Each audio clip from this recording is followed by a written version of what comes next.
प्यार का चस्का शहर के कॉलेज में पढ़ने वाला अमित छुट्टियों में अपने गांव आया तो उसकी माँ बोली, मेरी सहेली चंदा आई थी।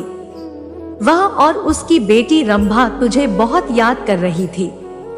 वह कह गई है कि तू जब गांव आए तो उनसे मिलने उनके गांव आ जाए, क्योंकि रंभा अब तेरे साथ रहकर अपनी पढ़ाई करेगी। यह सुनकर दूसरे दिन ही अमित अपनी माँ की सहेली चंदा से मिलने उनके गांव चला गया था। जब अमित वहां पहुंचा तो चंदा और उन के घर के सभी लोग खेतों पर गए हुए थे। घर पर रंभा अकेली थी। अमित को देखकर वह बहुत खुश हुई थी। रंभा बेहद खूबसूरत थी। उसने जब शहर में रहकर अपनी पढ़ाई करने की बात कही तो अमित उससे बोला, तुम मेरे साथ रहकर शहर में पढ़ाई करोगी तो वहां पर तुम्हें शहरी लड़कियों जैसे कपड़े पहनने होंगे, वहां पर यह चुन्नी वुन्नी का फैशन नहीं है। कहकर अमित ने उसकी चुन्नी हटाई तो उसके हाथ रंभा के सुडौल उभारों से टकरा गए। उसकी छुअन से अमित के बदन में बिजली के करंट जैसा झटका लगा था। ऐसा ही झटका रंभा ने भी महसूस किया था। वह हैरान होकर उसकी ओर देखने लगी तो अमित उससे बोला, यह लंबी चौड़ी सलवार भी नहीं चलेगी। वहां पर तुम्हें शहर की लड़की की तरह रहना होगा। उनकी तरह लड़कों से दोस्ती करनी होगी। उनके साथ वह सब कुछ करना होगा जो तुम गांव की लड़कियां शादी के बाद अपने पतियों के साथ करती हो। कहकर वह उसकी ओर देखने लगा तो वह शर्माते हुए बोली, यह सब पाप होता है।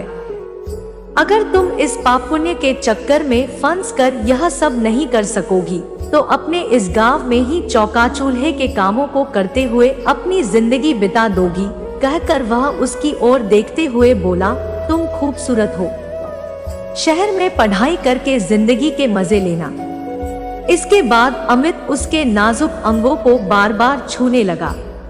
उसके हाथों की छुअन से रंभा के तनबदन में बिजली का करंट सा लग रहा था।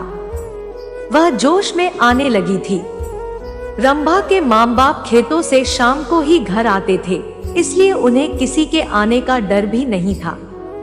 यह सोचकर रंभा धीरे से उससे बोली, चलो अंदर पीछे वाले कमरे में चलते हैं। यह सुनकर अमित उसे अपनी बाहों में उठाकर पीछे वाले कमरे में ले गया। कुछ ही देर में उन दोनों ने वह सब कर लिया जो नहीं करना चाहिए था। जब उन दोनों का मन भर गया तो रंभा ने उसे देशी घी का गर्मागर्म हलवा बनाकर खिलाया। हलवा खाने के बाद अमित आराम करने के लिए सोने लगा। उसे सोते हुए देखकर फिर रंभा का दिल उसके साथ सोने के लिए मचल उठा। वह उसके ऊपर लेटकर उसे चूमने लगी तो वह उससे बोला, तुम्हारा दिल दोबारा मचल उठा है क्या? तुमने मुझे प्यार का चस्का जो लगा दिया है। रंभा ने अमित के कपड़ों को उतारते हुए कहा। इस बार वे कुछ ही देर में प्यार का खेल खेल कर पस्त हो चुके थे, क्योंकि कई बार के प्यार से वे दोनों इतना थक चुके थे कि उन्हें गहरी नींद आने लगी थी। शाम को जब रंभा के माँ बाप अपने खेतों से घर लौटे तो अमित को देखकर खुश हुए।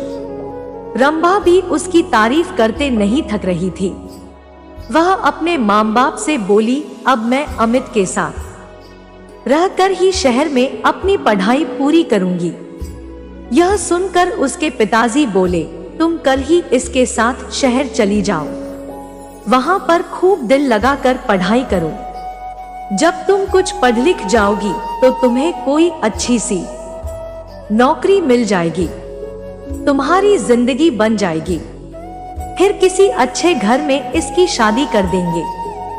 आजकल अच्छे घरों के लड़के पढ़ी लिखी बहू चाहते हैं।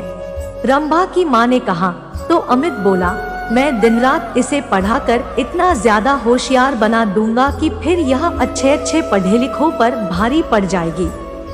रंभा की माँ ने अमित के लिए खाने को अच्छे अच्छे पकवान बनाए। खाना खाने के बाद बातें करते हुए उन्हें जब रात के 10 बज गए तब उसके सोने का इंतजाम उन्होंने ऊपर के कमरे में कर दिया। जब अमित सोने के लिए कमरे में जाने लगा तो चंदा रंभा से बोली, कमरे में 2 पलंग है, तुम भी वहीं सो जाना। वहां पर अमित से बातें करके शहर के रहन सहन और अपनी पढ़ाई लिखाई के बारे में अच्छी तरह पूछ लेना। यह सुनकर रंभा मुस्कुराते हुए बोली, जब से अमित घर पर आया है तब से मैं उससे खूब जानकारी ले चुकी हूँ। पहले मैं एकदम अनाड़ी थी, लेकिन अब मुझे इतना होशियार कर दिया है कि मैं अब सब कुछ जान चुकी हूँ कि असली जिंदगी क्या होती है। यह सुनकर चंदा खुशी से मुस्कुरा उठी। वे दोनों ऊपर वाले कमरे में सोने चले गए थे। कमरे में जाते ही वे दोनों एक दूसरे पर टूट पड़े।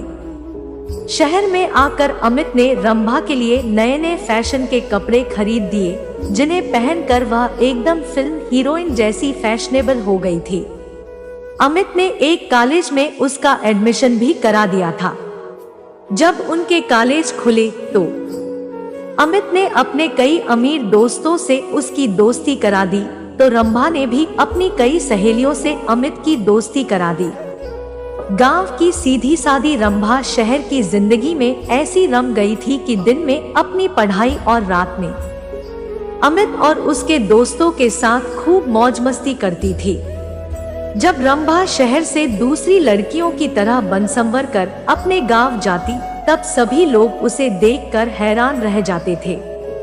उसे देखकर उसकी दूसरी सहेलियां भी अपने माँ बाप से उसकी तरह शहर में पढ़ने की जिद करके शहर में ही पढ़ने लगी थी।